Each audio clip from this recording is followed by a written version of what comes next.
दोस्तों स्वागत है आप सभी का हमारे YouTube चैनल सफलता की सीढ़ी में। तो दोस्तों आज की जो हमारी क्लास है वो है नेट की इकाई 9 हिंदी निबंध।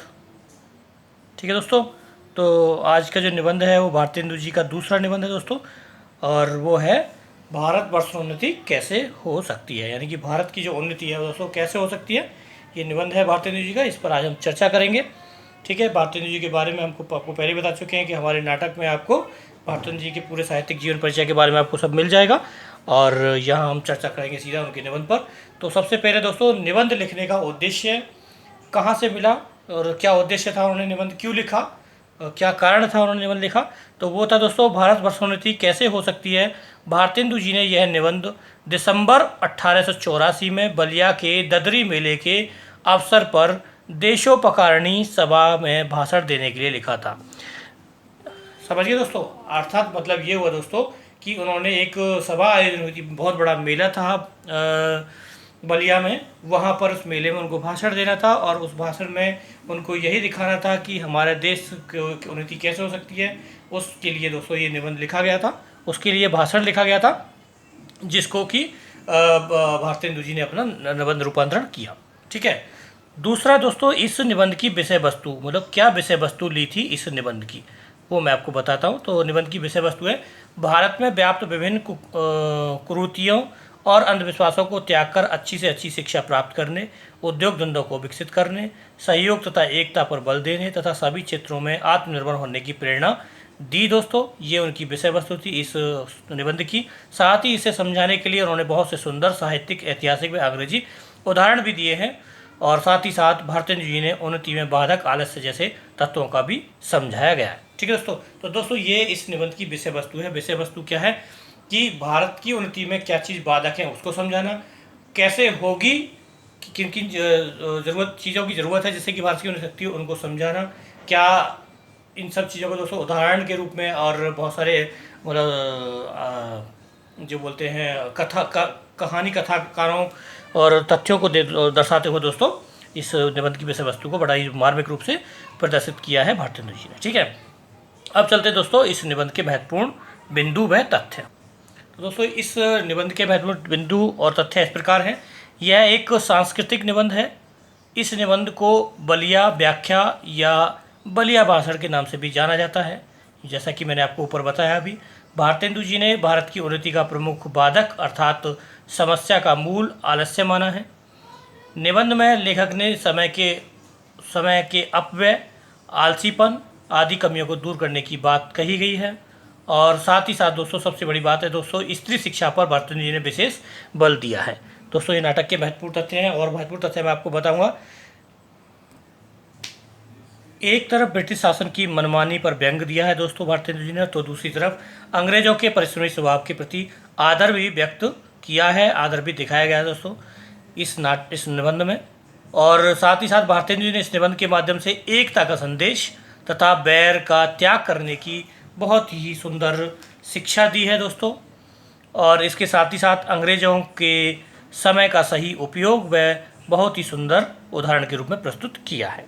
ठीक है दोस्तों, तो ये हैं दोस्तों इस निबंध के महत्वपूर्ण तथ्य और बिंदु है। अब हम दोस्तों बात करेंगे कि भारत की जो उन्नति है उसके उपाय भारतेंदु जी ने क्या क्या दिए हैं, जो कि इस प्रकार है दोस्तों। भारतेंदु जी ने कहा कि हमारे धर्म के नवगुणों को अपनाने व समझने को भारतेंदु जी ने कहा, आग्रह किया जनता से कि वो हमारे जो नवगुण हैं दोस्तों उसको अपनाएं, स्वदेश को, अंधविश्वासों का त्याग करें, बाल विवाह पर रोक लगाएं तथा लड़कियों को शिक्षा दें, साथ ही साथ छुआछूत को समाप्त करें, ऊंच नीच भावना को त्याग कर सभी धर्मों के लोग सहज रहें, मिलजुल कर रहें और एक दूसरे की सम्मान करें, एक दूसरे की इज्जत करें।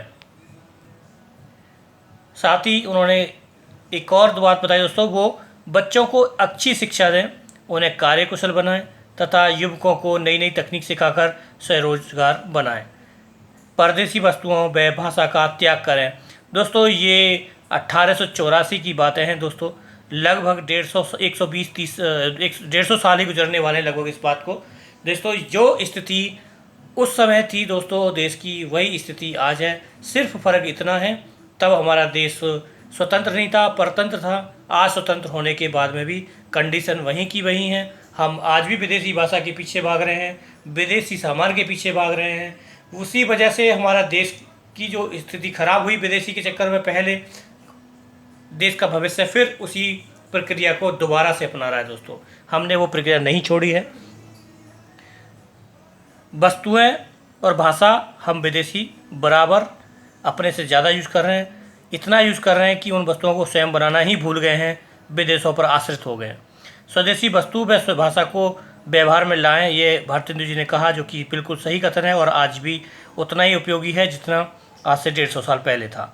आलस्य व हर धर्मिता को छोड़कर छोटी जातियों का तिरस्कार न करें तथा आपसी बैर को खत्म करें, जिससे कि हमारे देश की, हमारे भारतवर्ष की उन्नति होगी दोस्तों। वही बात जब थी और वही बात आज है। आगे चलते हैं दोस्तों और महत्वपूर्ण बातें आपको बताते हैं। अब चलते हैं दोस्तों निबंध की महत्वपूर्ण पंक्तियों पर, जो कि इस प्रकार हैं दोस्तों।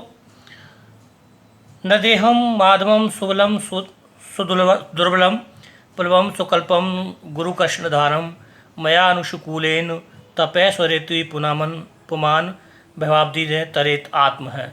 दोस्तों ये एक श्लोक उन्होंने लिखा है इसी निबंध में, और इसके अलावा और भी बहुत सारी बातें हैं जो मैं आपको बताऊंगा। बहुत ही महत्वपूर्ण है दोस्तों। इस निबंध की जो 10 महत्वपूर्ण पंक्तियां हैं दोस्तों, वही इस निबंध के महत्वपूर्ण बिंदु हैं, महत्वपूर्ण तथ्य है, महत्वपूर्ण सार है। सारा का सारा इस निबंध में आपको इन्हीं पंक्ति जो मैं आपको बता रहा हूँ दोस्तों, इसी में आपको पूरा निचोड़ आपको निकल के आ जाएगा इस निबंध का। ठीक है, अगला है दोस्तों, 3 मेंढक एक के ऊपर एक बैठे थे।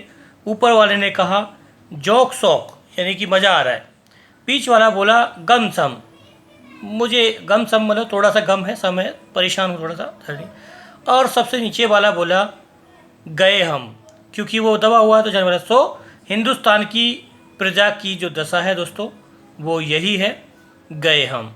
बहुत ही सुंदर व्यंग जो है दोस्तों, व्यंग के रूप में बताया है, समझाया भारतेंदु जी ने। तो दोस्तों ये एक व्यंग कहावत है भारतेंदु जी की। अगला मैं आपको बताता हूँ दोस्तों, तीसरा, अजगर करे न चाकरी पंछी करे न काम, दास मलूका कह गए सबके दाता राम। तो दोस्तों यह कथन भी बहुत ही महत्वपूर्ण है, आपको पता होगा, मलूक दास जी का कहावत है दोस्तों। इस कहावत के अनुसार दोस्तों हमारे यहाँ जो राजा महाराजाओं की जो दशा दिखाई है, जो आलसी लोग हैं दोस्तों, उस आलसीपन को इस कहावत के माध्यम से भारतेंदु जी ने समझाया। हमारे राजाओं की आलसीपन को इसमें दर्शाया गया दोस्तों इस कहावत के माध्यम से। अगला है दोस्तों, अब की चढ़ी कमान को जाने फिर कब चढ़े, जिन चुके चौवज इक्के मारे एक साथ। तो दोस्तों ये जो है एक पुरानी भाषा, यानी कि हमारी अभट्ट भाषा या ब्रज भाषा है दोस्तों, उसकी कहावत है दोस्तों। ठीक है, बहुत ही सुंदर कहावत है। यहाँ पर भी इस कहावत के माध्यम से बहुत ही सुंदर ज्ञान दिया है भारतेंदु जी ने। अगली पंक्ति है दोस्तों, निज भाषा उन्नति है सब उन्नतियों को मूल, बिन निज भाषा ज्ञान के मिटे न हिय को सूल। तो दोस्तों यह पंक्ति उनकी स्वयं की पंक्ति है, स्वयं की कथा है, और भाषा से संबंधित ये दोस्तों उक्ति है उनकी, जो कि बहुत ही महत्वपूर्ण है और एग्जाम की दृष्टि से तो महत्वपूर्ण है ही है, बल्कि हमारे सामाजिक रूप से भी, व्यवहारिक रूप से भी इस पंक्ति का बहुत ही महत्वपूर्ण योगदान है, बहुत ही महत्वपूर्ण ज़रूरत है दोस्तों। आज भी उतनी ज़रूरत है जितने की उस समय थी। हम अपनी भाषा को छोड़कर विदेशी भाषाओं पर जा रहे हैं। अपने देश की उन्नति तब होगी जब स्वयं की भाषा को ही संपूर्ण रूप से अपनाया जाएगा। दोस्तों आपको पता है, चाइना पूरे विश्व पर राज कर रहा है, फिर भी वो किसी विदेशी भाषा को यूज नहीं करता, वो अपनी स्वयं की भाषा का ही प्रयोग करता है। कितने ही सारे ऐसे दोस्तों छोटे मोटे देश हैं जो बहुत बड़ा विकसित देश हैं और अपना विकास करते जा रहे हैं, लेकिन भाषा के मामले में वो अपने देश में स्वयं की भाषा को ही चलाते हैं। लेकिन हमारे भारत में आपको पता है क्या स्थिति है। आगे चलते दोस्तों, शौक तिल्फी से मुझे गुल की जो दीदार का था, न किए हमने गुलिस्तां का सबक याद कभी। दोस्तों ये शायरी उन्होंने बोली है भारतेंदु जी ने अपने निबंध में, किसी कथन को समझाने के लिए, किसी कथानक को समझाने के लिए दोस्तों शायरी का प्रयोग किया है उन्होंने। तो देखो विभिन्न प्रकार की दोस्तों इसमें निबंध में चीज़ों का प्रयोग किया है। जैसा कि मैं आपको बताऊँ, स्वतंत्र विचार का जो साहित्य होता है वो निबंध होता है दोस्तों। मैं आपको कितनी बार बता चुका हूँ, वही है यहाँ पर। आगे है दोस्तों, का चुप सदी रहा बलवाना, यानी कि चुप रहने वाला ही बलवान होता है। और दूसरा, घर की तो मूछें ही मूछें हैं। तो दोस्तों ये एक व्यंग कहावत है। ये व्यंग कहावतों पर भी कुछ बातें वहाँ पर निबंध में प्रकट की हैं भारतेंदु जी ने। अभी और चलते हैं आगे। आगे है दोस्तों, तुम गैरों से कब फुर्सत, हम अपने गम से कब खाली, चलो बस हो गया मिलना, न हम खाली न तुम खाली। तो दोस्तों ये भी एक शायरी के माध्यम से बहुत ही सुंदर उदाहरण दिया है दोस्तों। यहाँ पर समय का, समय के प्रयोग का यहाँ पर बहुत सुंदर उदाहरण दिया है भारतेंदु जी ने अपने निबंध में। इसके अलावा एक और श्लोक का प्रयोग किया था उन्होंने, आप मानम पुरस्कृतम मानम कृत्यम तो पृष्ठतः स्वीकार्य समाजदम श्रीमान कार्य द्वेषोसी मूर्खता। तो दोस्तों यहाँ पर भी एक बहुत ही सुंदर श्लोक है दोस्तों। यह भी एक व्यंग्यात्मक श्लोक है दोस्तों, जहाँ पर व्यंग को प्रयुक्त किया गया है। तो बहुत ही सुंदर रूप से दोस्तों व्यंग के माध्यम से, मुहावरों के माध्यम से, तथ्यों के माध्यम से, कहावतों के माध्यम से, सूक्तियों के माध्यम से देश की जनता को समझाने की पूरा भरकस प्रयास किया है दोस्तों इस निबंध के माध्यम से भारतेंदु हरिश्चंद्र ने। आगे चलते हैं और बहुत बात आपको बताते हैं। आगे दोस्तों, हमारे हिंदुस्तानी लोग तो रेलगाड़ी हैं, हमारे हिंदुस्तानी तो रेलगाड़ी, ये स्वयं का दोस्तों कथन है भारतेंदु जी का। हमारे हिंदुस्तानी लोग तो बैलगाड़ी हैं, रेलगाड़ी हैं सॉरी। अगला कथन है दोस्तों, जापानी टट्टुओं को हाँफते हुए दौड़ते देखकर भी लाज नहीं आती तुमको। तो दोस्तों ये एक टिप्पणी है, एक उदाहरण है, एक तंज कसा है दोस्तों यहाँ पर भारतीय जनता पर भारतेंदु जी ने। अगला है दोस्तों, इंग्लैंड का पेट भी कभी यूं ही खाली था, उसने एक हाथ से पेट भरा और दूसरे हाथ से उन्नति के कांटों को साफ किया। तो दोस्तों ये जो है वो एक शिक्षात्मक उदाहरण है, यानी कि अंग्रेजों की आलोचना करते हुए भी उनकी कुछ विशेषताओं को बताते हुए भारतीय जनता को समझाना चाहते हैं। तो दोस्तों एक शिक्षात्मक उदाहरण है कि वो उनसे शिक्षा लें। वो भले ही कितने अंग्रेज बुरे हैं, लेकिन उनके अंदर कुछ खासियत हैं जिनकी वजह से वो तुम पर राज कर रहे हैं। उनको गिनाना, उनको समझाना, दिखाना चाहते हैं भारतीय जनता को भारतेंदु हरिश्चंद्र यहाँ पर। अगला है दोस्तों, सब उन्नतियों का मूल धर्म है, यानी कि जो हमारा धर्म हिंदू धर्म, हमारा जो अपना भारतीय समाज धर्म है दोस्तों, वो सबसे बड़ा धर्म है, उनका कथन है। आगे चलते आगे है दोस्तों, परदेसी वस्तु और परदेसी भाषा का भरोसा मत करो।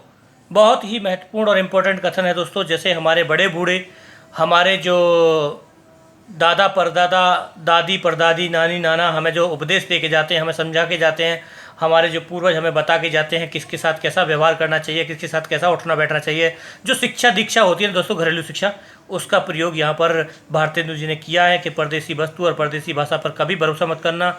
ये उनके अनुभवात्मक दीक्षा दी है दोस्तों यहाँ पर इस कथन के माध्यम से, यानी कि हमारे पूर्वजों के अनुभव से दी हुई दीक्षा, ठीक है, उसे हम बोलते हैं अनुभवात्मक दीक्षा, ठीक है। ये उस का बहुत बड़ा उदाहरण है दोस्तों।